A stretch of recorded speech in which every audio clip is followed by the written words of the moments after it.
Hi everyone, and welcome to the Museums Association's virtual conference and this session on the reflections of the future of museums. I'm Simon Stevens from the Museums Association. I'll be facilitating today. So before I hand over to our chair, Sharon Hill, there's just a few housekeeping points to go over. Firstly, as attendees, your cameras and microphones should be automatically disabled, but you can use the chat function on the menu bar to introduce yourselves, talk to others, and share links, etc. You can also use tweet using the hashtag. The hashtag is museums2020. There'll be some time for questions today. So if there's something you'd like to address to the panel, please share it via the Q&A function. You should be able to see this in the menu bar at the bottom of your screen. So the chair will put selected questions to today's panel. You can leave and rejoin this session at any time.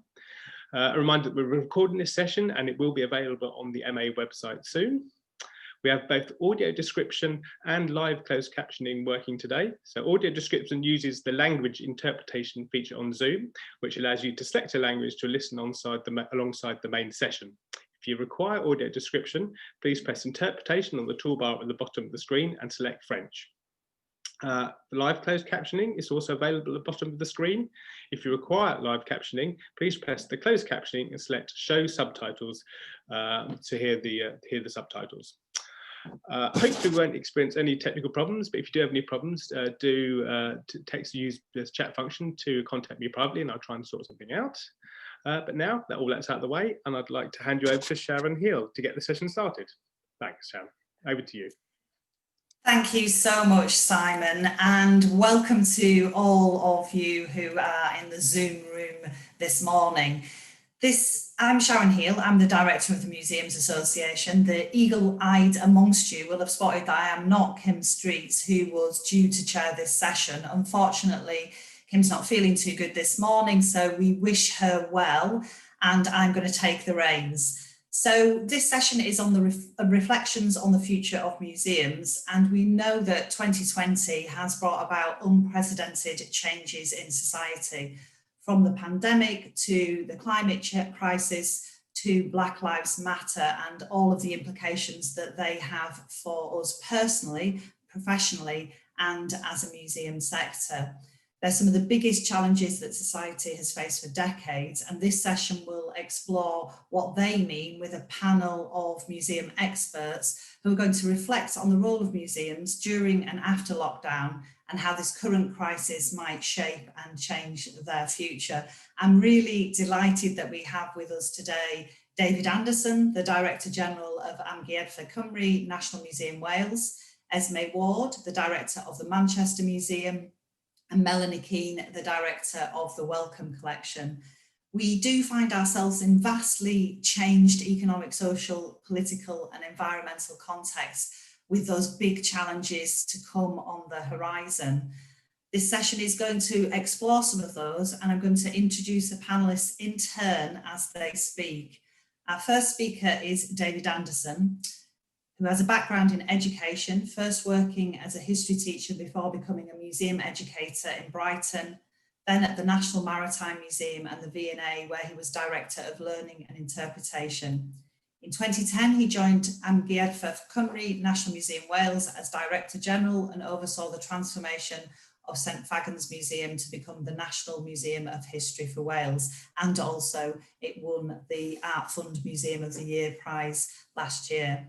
He's published widely on the roles of museums in society and is committed to the development of cultural rights and cultural democracy in museums. And I should add, has also been instrumental in supporting the Museums Association's work on learning and engagement.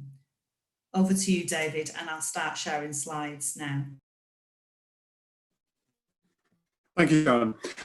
First, I want to say in the context of this discussion that the loss of jobs in museums and the potential permanent closure of many museums is both a personal tragedy and a huge strategic cultural waste, really, for society at a point when we could be crucial for healing and renewal. It's also evident, however, as our failure as a sector to be brave and strong in articulating a powerful vision and commitment to society of which we're part, and getting widespread political support for this. Now, the image that you see is by Northern Ireland artist Miguel Martin of a homeless man, and with a very ambiguous figure, anonymous, in a sense almost invisible, with extraordinary gestures of concern, of which the homeless man seems to be either indifferent or cannot see. And I want to use that in a way as a metaphor for some of the challenges for museums in working with society. My proposition is that museums are a way of thinking, and that this can happen anywhere with anything in the society of which we're part.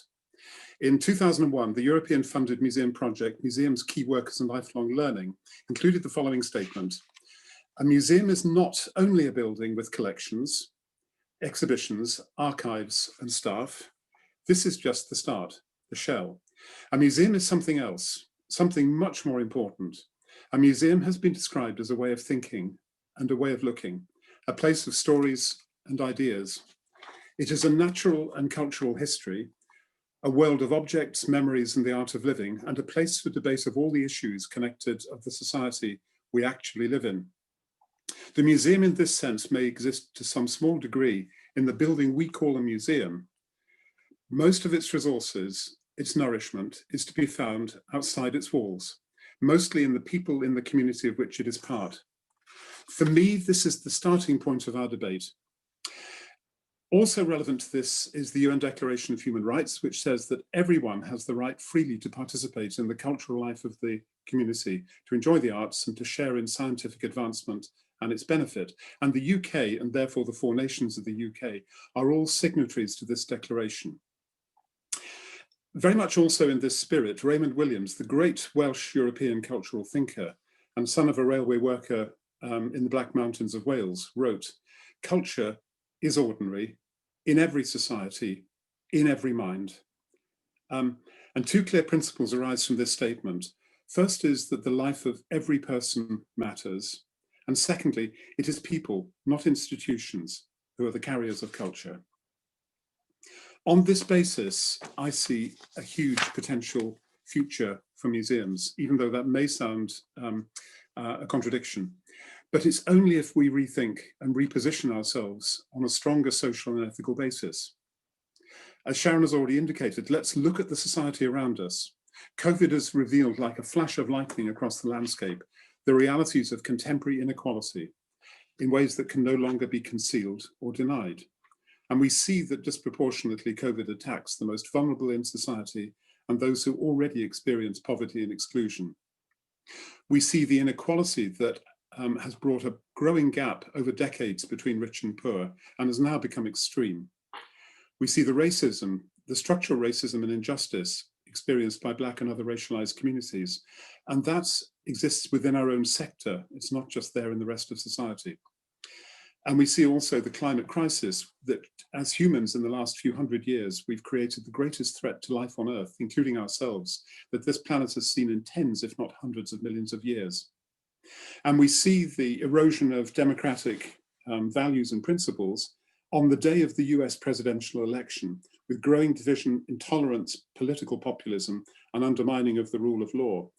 And a threat really to representative democracy. And this applies to us as a nation in the UK and the four nations of the UK, as well as it does to the United States and other European countries too. So how have museums responded to this existential, this extraordinary escalation really of crises, or revealing of crises, perhaps in some cases? The Museum of Homelessness during the lockdown took food onto the streets to people in greatest need. It staged pop-up exhibitions outside contested government buildings and offers a great example of an organisation that has made society, not a permanent building, its central museum. There's Glasgow Women's Library that has made a strong commitment to research on participatory practice to ensure the effectiveness of its work, and has shared this widely across the sector. And my own organisation, Amgueddfa, National Museum Wales, where colleagues of mine have developed Celf ar y Cydd, a series of ambitious national visual art programs in response to COVID, working in partnership with 2 health boards, for example, one in West Wales and one in South East Wales, to take art from the locality of the hospitals themselves into the COVID wards, the staff rooms, and other spaces in the field hospitals. And the lead clinician described why, even at a time of huge pressure for the staff, this was so important to her. She said, "We want patients to be reminded of who they are, where they come from, and where they will go back to." And this, she believed, would help with their recovery and motivate them in their recovery from the illness. There are probably hundreds of similar wonderful projects from each of the 4 nations. There is no question that we as a sector are capable of having a positive impact on society, and that we can be part of the healing and renewal of our communities. So therefore, looking to the future model for museums, I propose it should have 3 elements, all with a shared purpose of explicit social justice and on the principles of cultural democracy and cultural rights. The first one is an ethical presence in communities, committed, listening, without institutional ego, in a sense, a selfless organization in relation to those communities. And this is the foundation of redressing the imbalances that there are in those who use us at the moment, those who can access us, which have persisted despite decades of very committed learning teams in many museums. And I speak as somebody who for most of my career was one of the learning staff in museums. It has not been enough. We have to be honest about that. This must therefore be a whole organization program, not just the responsibility of one team within an organization. But there also needs to be more. This isn't just projects, therefore it's not just one department's responsibility, it's all the organization. But then there is the question of the political framework, the social framework in which we operate. When the welfare state was established after the Second World War, it was and remains a wonderful creation that transformed many, many people's lives. And I was one of those people in the 1960s when I was 16, who could have died without, it saved my life, in fact, after a rugby injury. I could have died if it hadn't been for the swift action of the National Health Service. But the welfare state had its flaws. The first is that it ignored the vital role of communities and voluntary organizations in achieving social change. Yet, as we've seen during the COVID crisis, these are a crucial part of any successful strategy to deliver services on the ground, reaching places the welfare state couldn't easily get to. The second historical mistake, back in the 1940s, was that culture was not seen as an essential part of social provision. And as a result, elitism has shown a resilience that equality can only envy in arts and culture. We now need to commit ourselves, with or without government permission, to support the welfare state. For Wales, and those of us who work in Wales, this is relatively simple because we have the Future Generations Act, which requires us as public bodies to promote health and well-being, a better environment and biodiversity, addressing the impacts of poverty and exclusion, and supporting the development of resilient communities, among other goals. But you do not have to be in Wales with the Future Generations Act to serve society in this way. Raymond Williams, the great Welsh philosopher and thinker, said that the way to the future could be the title of his book, Resources of Hope, Culture, Democracy, Socialism. Now you, of course, must choose whether the third word is socialism, conservatism, liberalism, green, anarchism, or another. But the first two, culture and democracy, can be shared by all of us. And his words were, to be truly radical is to make hope possible rather than despair convincing. So as a sector, we must change. We must reframe our public services after COVID. We must rethink and democratize our way of doing culture. And we must become an essential agent for social justice and social change. Thank you. Thank you so much, David, and really great to hear that the idea of making hope possible continues as a theme for day 2 our conference, and I love the idea of museums as spaces where hope is made possible, but also turning the museum outside and having an ethical presence in our communities. What a lovely way of thinking about the future role of museums. So that's a great start to the conversation. It's now my pleasure to hand over to Esme Ward. Esme began her career at Dulwich Picture Gallery, followed by the V&A and the National Trust. And in 1998, she set up the Whitworth's Education Services. After 10 years, she was appointed as director of Manchester Museum and is the first woman to hold the role in its 125-year history. A Zoom small round of applause for that. Esme's career has been driven by learning and social purpose, with a long-standing commitment to make museums more inclusive and relevant to a wider audience. Over to you, Esme. Thanks, Sharon. And I'm going to hopefully share my screen. So let's have a go.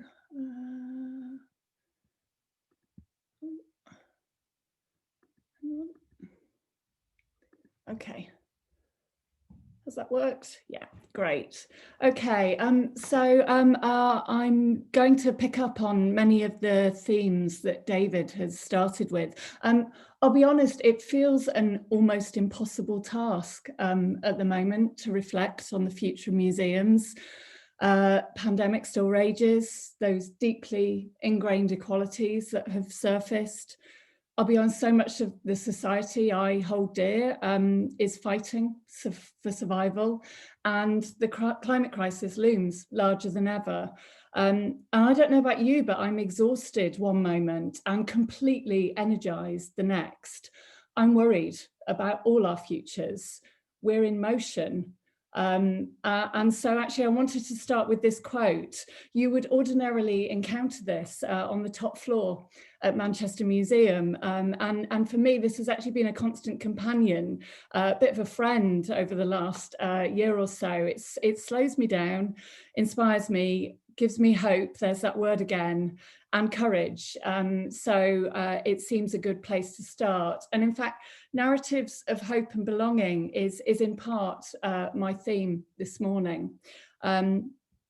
So just over a year ago, this photograph was taken, and it shows Gangalida Garawa traditional owners Donald Bob on the right and Mangu Badajari Yana on the left in Manchester Museum stores. After months of work with and supported by AATSIS, the Australian Institute of Aboriginal and Torres Strait Islanders, we became the first UK, in fact, the first European museum to unconditionally return 43 sacred and ceremonial items to Aboriginal communities in Australia. I'll talk more about this at the repatriation session tomorrow, but I wanted to just briefly reflect on what significance this might have for the future of museums. And I want to share Mangu Badajari's words from the handover ceremony. He said, "We share a dark history, but it's moments like this when we come together as one, united by our desire to do better, to be better, and to right the wrongs of our past, that we start to heal the spiritual hurts and intergenerational trauma that still exists today." Mangu also spoke about a tide of change. And I hope he's right. I mean, now is the time to break with some of our traditions, shift the language and thinking of the past towards the context of possibility for the future. Just last week, we appointed a new post at the museum, a curator of Indigenous perspectives, who will build upon this, amplify the voices of Indigenous peoples, pioneer new ways of presenting and embedding those perspectives, see change and effect reconciliation. But what our work to date has clearly revealed is that the process of repatriation and museum processes more widely is staked out on the grounds shaped by colonialism. There's no room for the spiritual or emotional.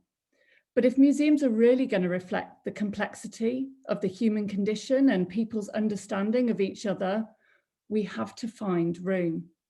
At the beginning of lockdown, one of the books I really loved was Tessa McWatt's extraordinary memoir, Shame on Me. And she speaks powerfully about this. She said, in public conversations around race, politics, ecology, we can't leave out our emotions like grief, sadness, anger, shame, because they are key to action. We can't explore and achieve equality without them. So I think we've got serious and urgent work to do. We have to show a greater commitment to healing and care. I think we have to build a new ethics of care, which extends beyond collections to people, ideas, beliefs, and relationships. And as David says, this has to sit at the heart of all of our work: research, engagement, programming, our Wellcome, commercial activities, all of it. I have such mixed emotions when I see an image like this now. It's from last year's iftar at the museum, which was open to all faiths and none. I'll be honest, I hold on to a moment like that. The future is collaborative, and in Manchester at least, this is what civic engagement looks like. You know, if we want a deeper sense of emotional and communal engagement, belonging, and ownership for everyone, we have to create the conditions that enable and encourage that. But are we really up to the task? Can we be what our communities need us to be? And we're building a South Asia gallery in partnership with the British Museum and a collective of Manchester citizens. Lived experience, diaspora contribution, and collections will come together. It's co-curation on a fairly epic scale. It's changing, I believe, for the better, who, what, and how we work. But our desire to be less transactional at every turn, to prioritise building relationships, not object lists, has challenged the status quo. It's collided with REBA and procurement processes. It's resulted in delays and additional costs. The reality is a commitment to enduring relationships, inclusion, co-production, collaboration, things I believe will shape the future of museums, comes at significant risk, not least financial. Our systems, processes, and sometimes our funders have yet to catch up. The future of museums, I hope, is one where we reframe how we care and take action to build understanding, empathy, and love for our world and each other. And nowhere is this more critical than in how we address the climate emergency, more of which shortly. But I wanted just to remind us that we used to do this. So actually, this is one of my heroes. This is Leopold Grinden. His collection of plants, related botanical drawings and writings formed one of the principal assets of the herbarium at Manchester Museum.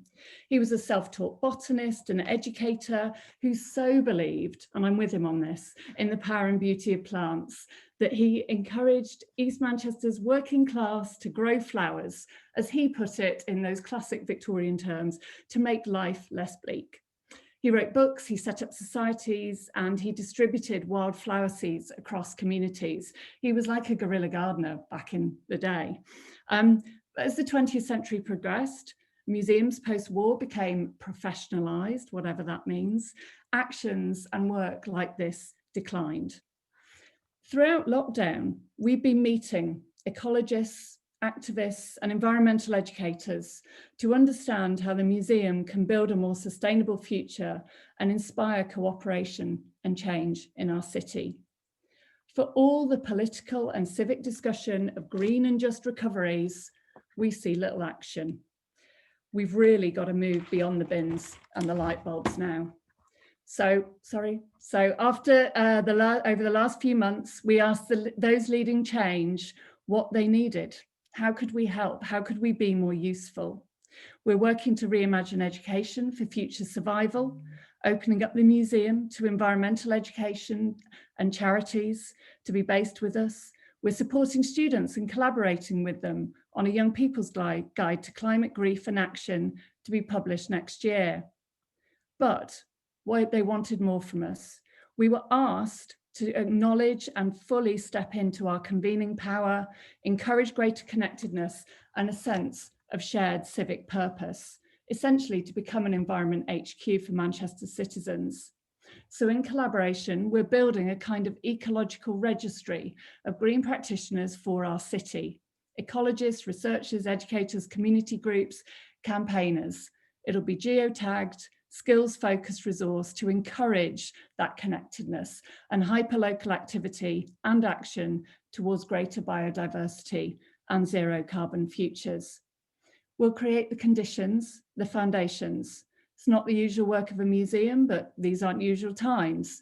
We'll be its caretakers and true to our mission to build a more sustainable world and shared value of deep ecology.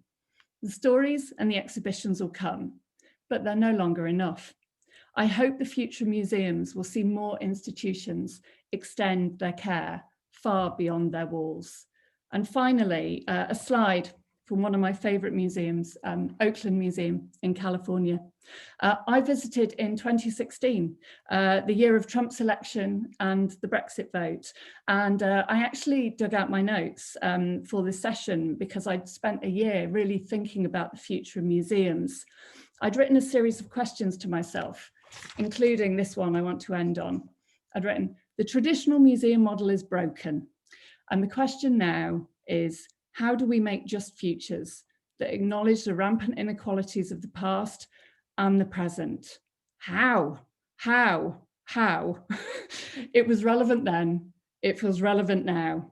And as we move forwards and make new paths, maybe even more so. Thank you so much, Esme. I think that how question is one that we are really striving to answer, in part in this session, but also in the ongoing conversations that we're going to have at the rest of the conference and also over the course of the next few years. And certainly it's been reflected in some of the conversations we've had yesterday, in the conversation with Elaine and Janetta that I know many people attended and got a huge amount out of. So now it's my pleasure to introduce our final speaker, and that is Melanie Keane, who is the director of the Wellcome collection, which is a free museum and library in London, which aims to challenge how we all think and feel about health. She was previously director and chief curator at INIVA, the Institute of International Visual Arts, and has worked extensively in fostering a greater focus on the practice of Black artists in Britain. Melanie is an independent advisor to the Government Art Collection and was one of the judges of the Art Fund Museum of the Year 2020 and has recently been appointed to the Board of Visitors of Pitt Rivers Museum, Oxford. Melanie, over to you. Thank you very much, Sharon. I feel so fired up and inspired by Esme and David's words, and I hope that my words will build on some of what they've been saying. And I, interestingly, I do have the words radical, hope and despair in my talk today. So it's really inspiring to know that there's a whole community of museums, museum practitioners who are thinking and feeling like this. And David made a really fantastic point about museums as a way of thinking and looking, and I would say feeling as well, because I think there's so much feeling which can actually garner so much change as well. So I'm going to share, I've only got 2 slides, so I'm going to share my screen now.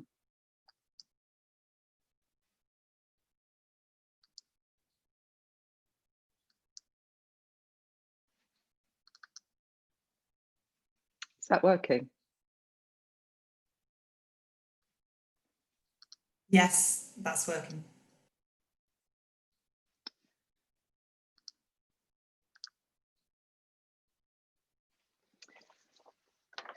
So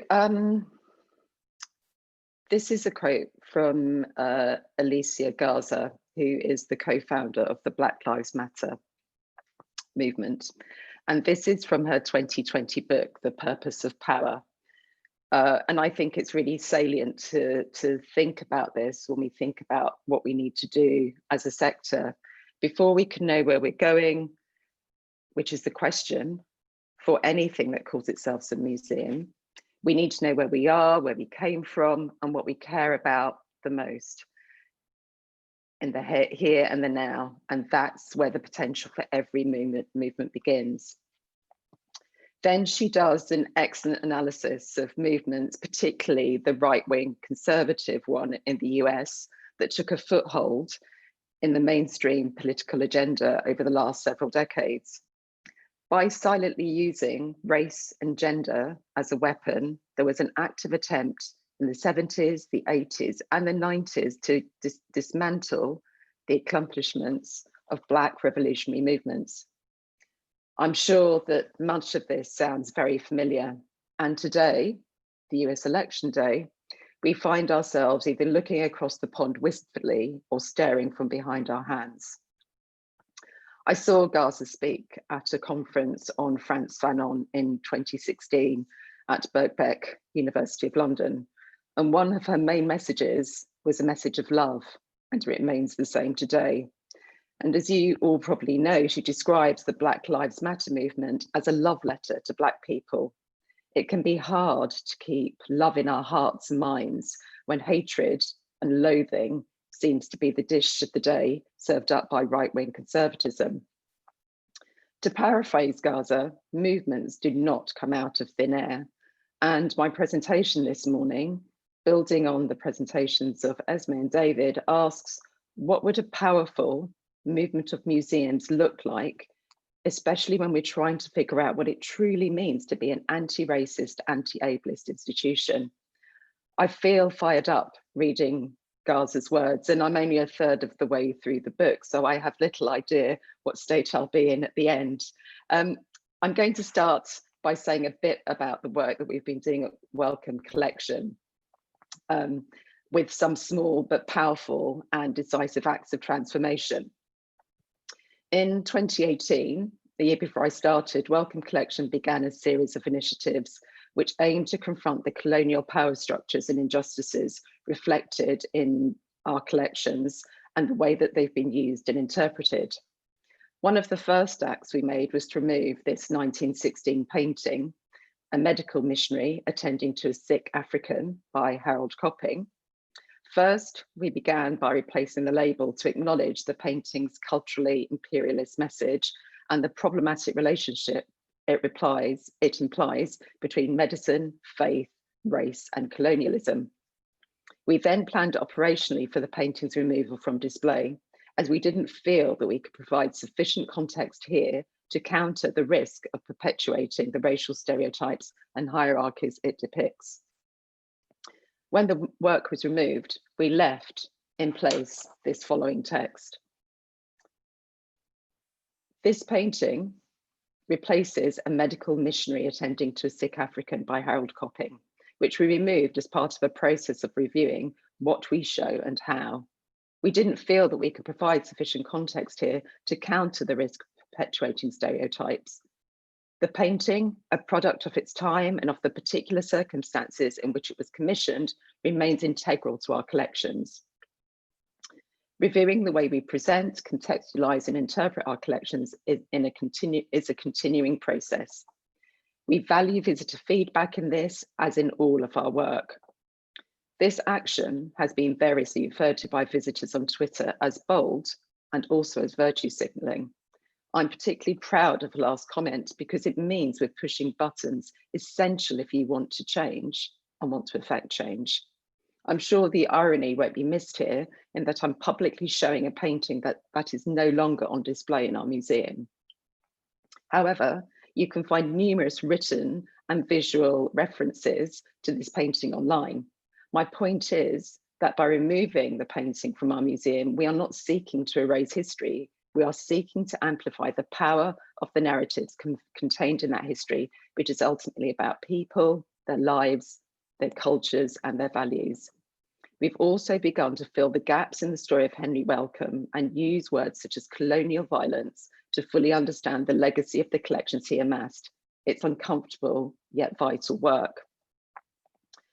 Whilst Wellcome Collection does not suffer the vagaries of government edict, we consider ourselves as standing alongside our peers who are being called upon to avoid taking actions motivated by activism, read Black Lives Matter, or politics, read socialism, In recent weeks, as many of you know, the National Trust faced a possible inquiry from the Charities Commission into its purpose following its announcement to address their histories of colonialism and historic slavery.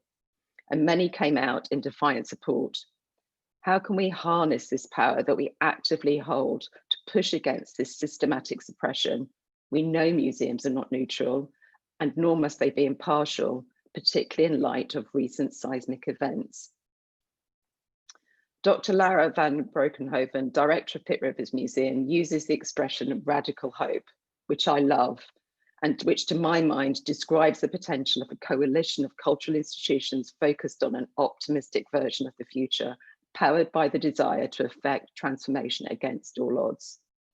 And I want to end with another quote from Alicia Garza. Hope is not the absence of despair. It is the ability to come back to our purpose again and again and again. Thank you very much.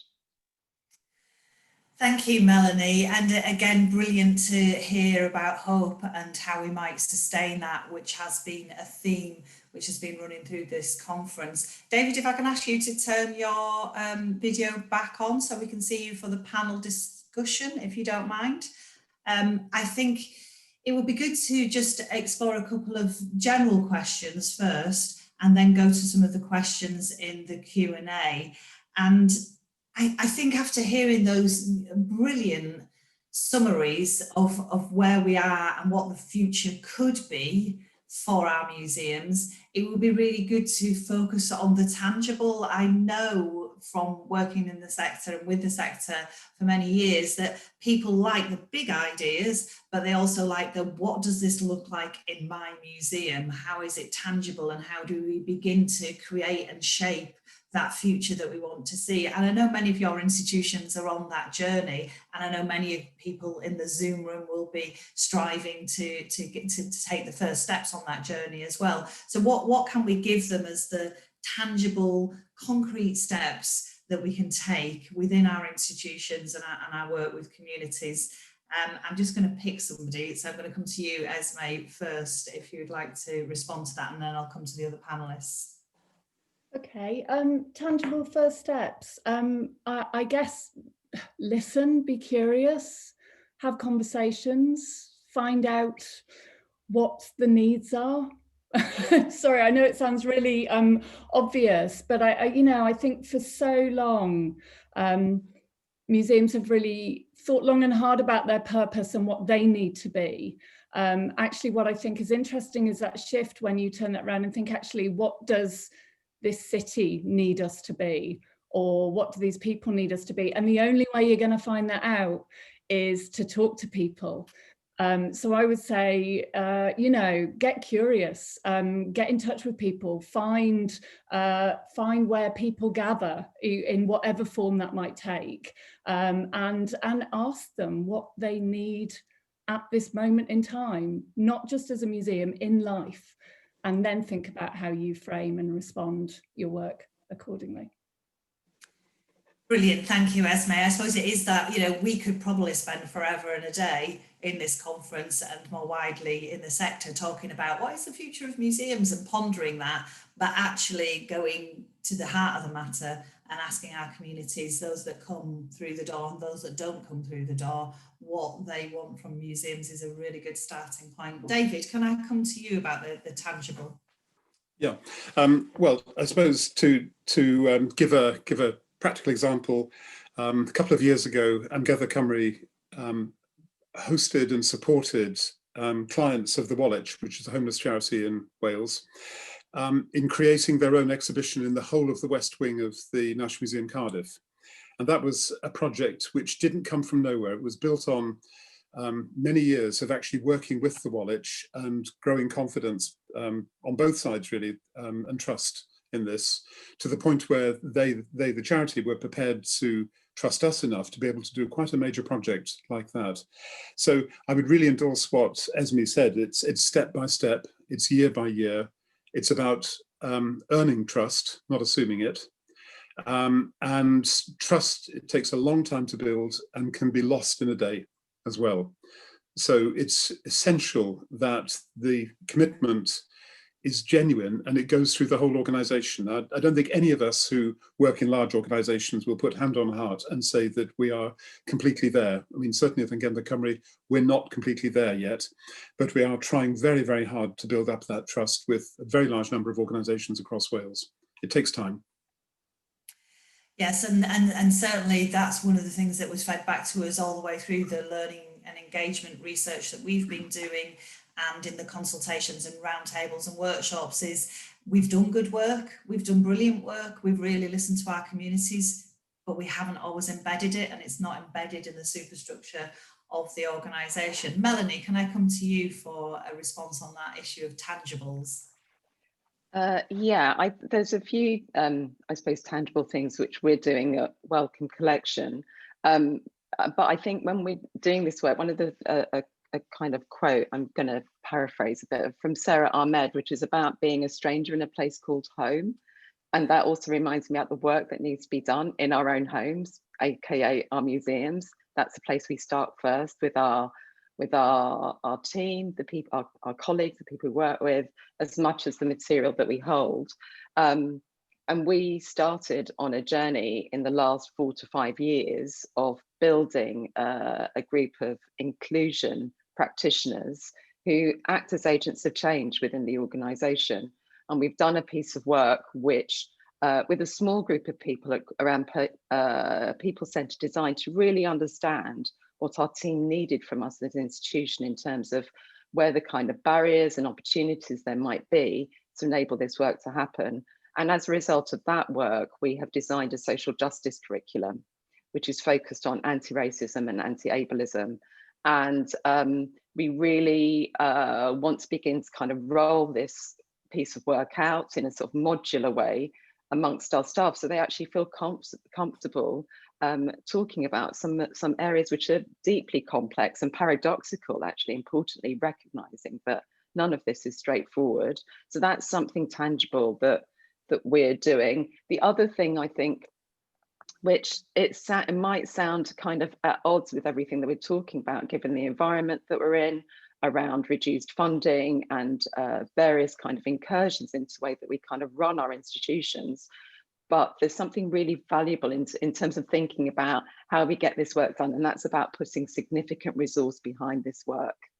It can't happen without resource, whether that's people and finances. It just, I think it's about diverting, if that's what needs to happen, resources to make this work deeply embedded. As David said, we need to take the long view, and actually taking the long view enables us to build trust.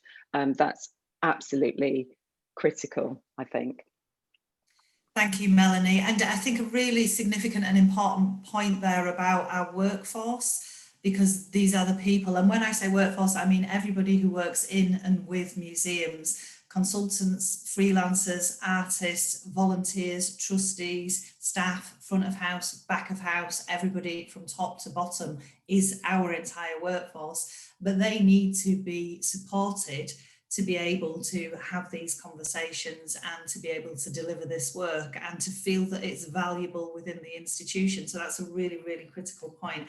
I'm going to go to some of the questions in the Q&A now, because we've got 17 already and we need to get through some of them. So a really interesting one from Ian Watson here, who's the director of Tyne and Wear Museums. If in 10 years of austerity and post-austerity, of blockbusters and an emphasis on visitor numbers and income generation, if that's been shown to fail and be a failed business model for the culture sector, how can we support needs-based activity across the scale of museums in the UK? So we've all seen this drive to earned income and different business models, and we know we've had a tough 10 years anyway without a pandemic and everything else on top. So how do we think about and create new business models that will sustain this future that we're stepping towards?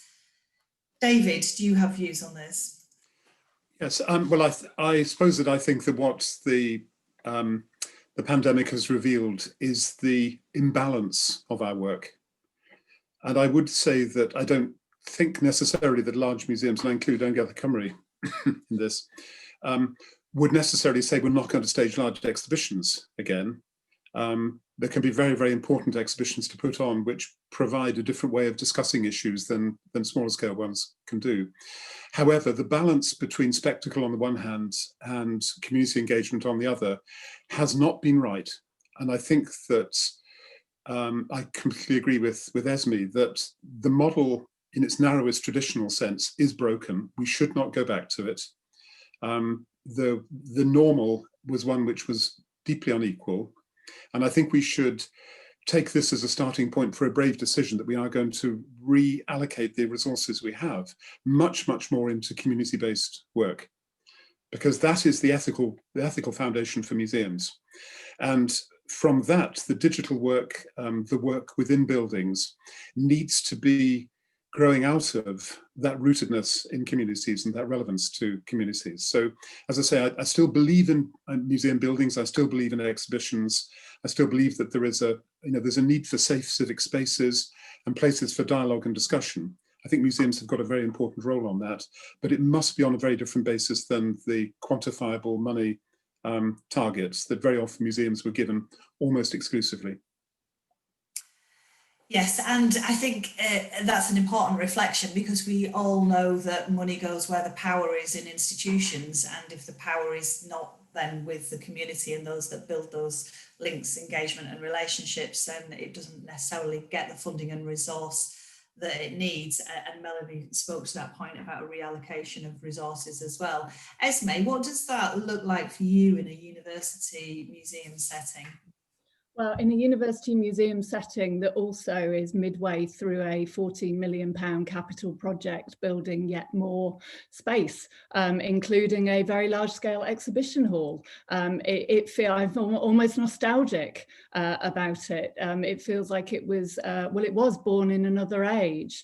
And it doesn't mean that we won't do exhibitions, but it does mean that we will think differently about that space. You know, it may indeed be a wonderful exhibition followed by it becoming something like a zero waste hub, or something which actually speaks to some of the most interesting research happening at the moment, which is often practice-based, is very interdisciplinary.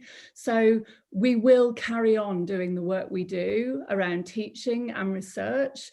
But I think, you know, my hint was in my comment that the future is collaborative. So for me, you know, I'll be honest, I view museums as part of the public health workforce. I think we are. I think we need to get messier. I think we need more shared posts. I think we need more collaboration with other sectors. Our top floor of the museum has a specialist arts college who are based there, an incredible charity called Project Inc. We are both a museum and a school. We have staff who are funded by public health, who work to tackle ageism and support the work we do around arts and ageing, and they work in the museum and across Greater Manchester. We're at the heart of those links with public health. Our work, as exactly as David says, the partnerships with the health sector, I think we almost need to understand fully, whether you want to call it your civic role, but you need to think about that ability that we have as museums to convene, to share new stories. It feels a huge opportunity, and I do think we are grappling, I'm grappling with what that new business model will look like. But the notion of the big blockbuster exhibitions, that really does feel very distant now. Yes, and in one of the sessions yesterday, Emmy Kell from the Cornwall Museum Partnership actually did talk about rethinking the model of museums and where the value lies, and thinking about values as opposed to volume within the museum. And I think we've all been subject to KPIs which are just completely based on number of people through, number of bums on seats, size of projects, etc., rather than any of the actual value or the impact that and the difference that it makes. Melanie, can I come to you just on that question of rethinking the model? I know you have a different model at the Wellcome collection, but I'm sure you're subject to many of the same things that are happening in the wider sector. Yeah, absolutely.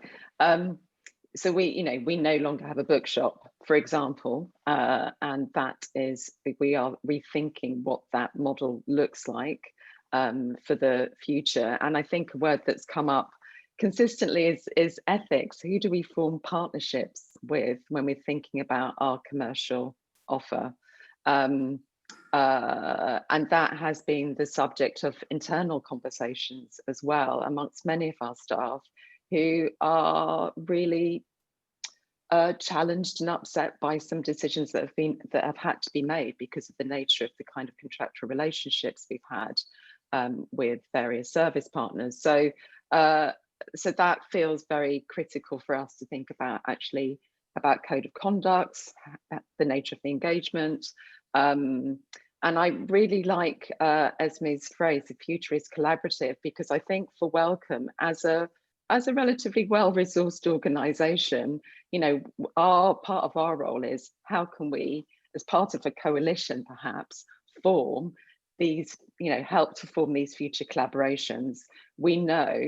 I know that there are organisations out there doing some incredible work that we'd like also to be doing. We're not specialists, we're not experts in any one area, and actually by forming a coalition, by forming those collaborations, we will be sort of stronger as a sector. I really believe that. I know we've said that before, but I think now is the time really to act on that idea of the future being collaborative. Thank you, Esme, for that.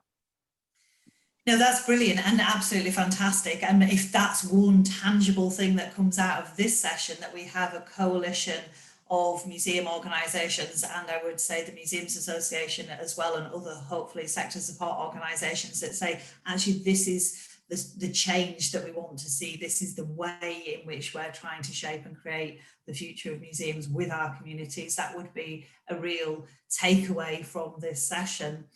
One of the questions in the chat is a real question of our times, and I think it has an interesting spin on it, and that is, can digital technology, and everybody just went digital is the only solution at the beginning of this, can it be part of the vision for the future of museums and social justice, which I think is the interesting spin on it.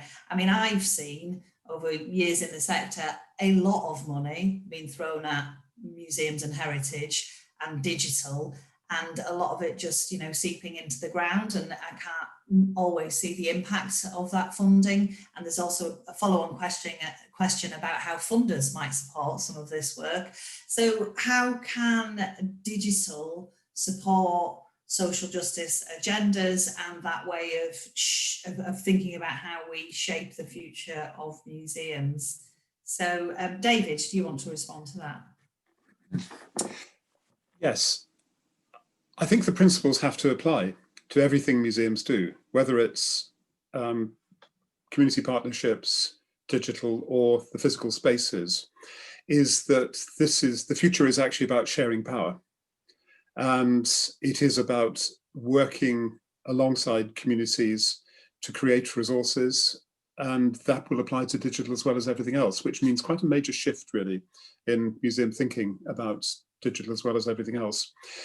I mean, in Wales, we have a very small organisation, People's Collection Wales, which is a partnership between the National Library, the Royal Commission for Ancient and Historic Monuments, and Amgueddfa, which is very peripatetic, is very community-based, and it supports and encourages communities to research and share their own histories within their community and also across Wales as well, and actually has an outpost in Latin America where there are still Welsh-speaking communities from the 19th century onwards too.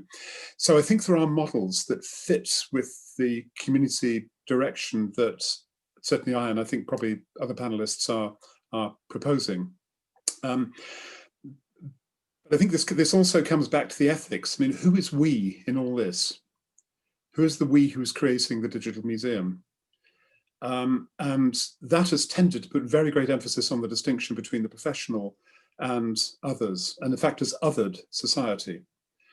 And we need to really change that, and it's not going to be simple and easy for us to do so. We've got our own habits and our own mentalities deeply embedded in all this.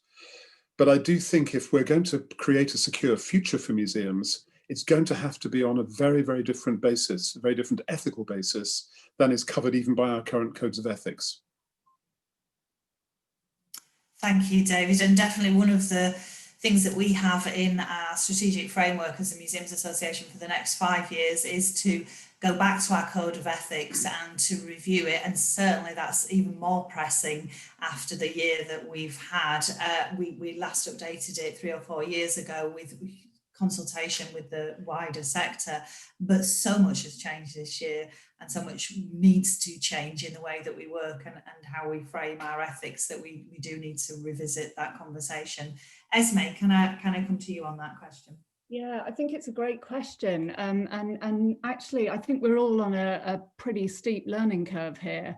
Interestingly, yesterday I was chatting to a guy who leads the public health work in Greater Manchester, someone who runs a organisation we've got based at the museum called CARDA, who are the Creative Aging Development Agency, who are going to be doing a whole host of work looking at tech for social good and how you can align your work around ageing and digital engagement and digital inequality with lots of the work that's been happening, particularly in libraries, actually, that we could be learning from.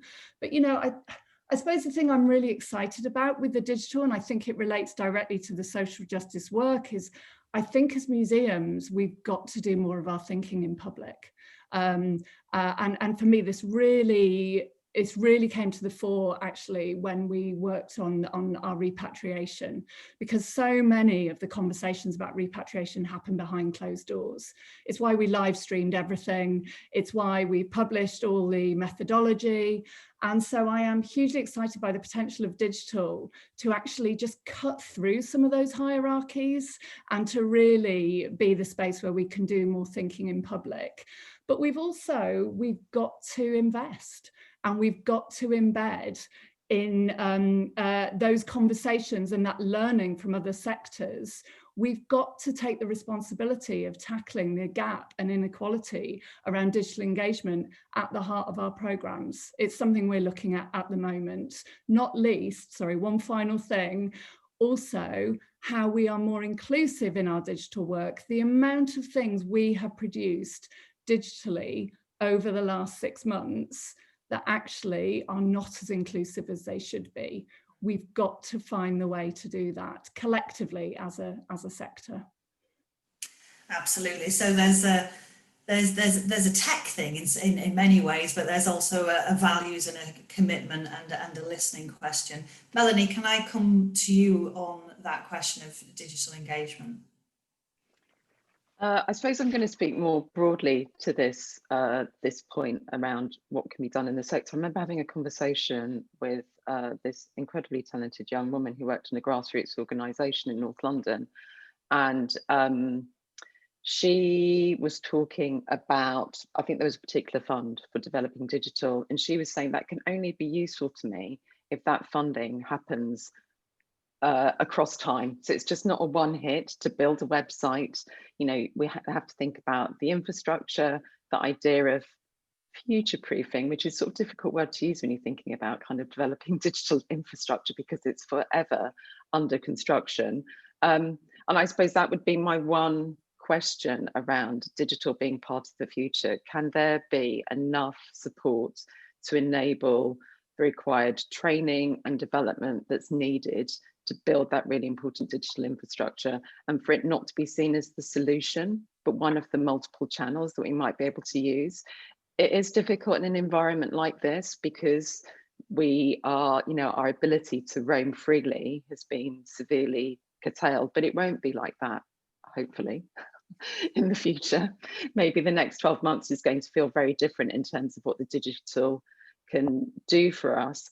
But on the flip side to that, I think the digital has offered us in a very, I suppose, as a tool, offered us to be more present with what's happening in the rest of the world. I really do think that we wouldn't be having the discussion about Black Lives Matter if we hadn't been sitting at home staring at our computer screens. And that's for some of us who obviously have access to this kind of screen-based technology. That isn't always the case. And there probably is something for us to think about when we think about grassroots activism, how movements grow without the ability of having digital technology as a platform to do that. I'm not sure how that happens, but I know that there are ways. There are people out there who are doing this work, who are achieving a call to action through multiple ways. And I think there's, as kind of big bureaucratic institutions who rely on our websites and our social media feeds, another part of our work is to think what else is on offer. Thank you. And I'm really sorry, I'm going to have to draw this amazing conversation to a close. I'm being told that time is up, but a great point to end on, that we can learn from movements and collaborations outside of our institutions. And I think that's something that's absolutely been threaded through this conversation. This conversation is just the beginning of the conversations that we need to have on the future of museums. Thank you so much to the panelists, to everybody who's contributed via the chat, to everybody who's asked questions. We will continue this conversation throughout the rest of conference and into the following months and years, no doubt. Thank you very much for your support, your ideas, and your thoughts on the future of museums. Yeah, thanks everyone. Thanks to Melanie, David and Esme for such a thought-provoking session. It was fantastic, and thanks to Sharon for stepping in at short notice and sharing so brilliantly. And as Sharon was saying, thanks to all of you, the attendees. The chat has been wonderful to see the chat and all the great sharing of ideas there. It's been fantastic, and some brilliant questions on the Q&A. So we've got a cracking session coming up next in 15 minutes time. It's asking the question, how activist can an activist museum really be? And that's led by Katie Ashton from the People's History Museum. So I think most of you know the drill by now. Just head to the conference program to get your Zoom link. So that's it. Brilliant. Thanks so much. See you all later.